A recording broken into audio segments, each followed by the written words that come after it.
एक गांव में एक किसान रहता था। वो बहुत ही बूढ़ा हो चुका था। वो इतना बूढ़ा हो चुका था कि कुछ भी काम नहीं कर पाता था। दिन भर घर के बाहर ही बैठा रहता था। किसान का बेटा अब खेत में काम करता है।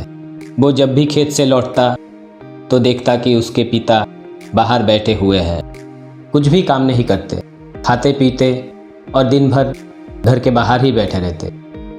एक दिन किसान का बेटा खेत से लौट रहा था और आके देखा उसके पिता बाहर चुपचाप बैठे हैं। उसे बहुत गुस्सा आया। वो गुस्से से घर के पीछे जाकर पड़ी हुई लकड़ी से एक ताबूत बनाया और अपने पिता को बुला के उस ताबूत के अंदर लेटने बोला। उसके बूढ़े पिता बिना कोई प्रश्न किए उस ताबूत के अंदर लेट गए।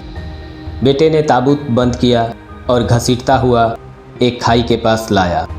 ताबूत को खाई के नीचे फेंकने ही वाला था कि ताबूत के अंदर से कुछ आवाज़ आई और बेटे ने ताबूत खोला और अपने पिता के तरफ देखा। पिता बोले, मुझे पता है कि तुम मुझे खाई के नीचे फेंकने वाले हो, लेकिन उससे पहले क्या मैं तुम्हें कुछ कह सकता हूँ? बेटे गुस्से ने बोला, बोलिए। पिता बोले, तुम बेशक मुझे इस खाई के नीचे फेंक दो, लेकिन इस सुंदर ताबूत को बर्बाद मत करो, क्योंकि कल तुम्हारे बच्चों को भी तुम्हारे लिए एक ताबूत की ज़रूरत पड़ेगी।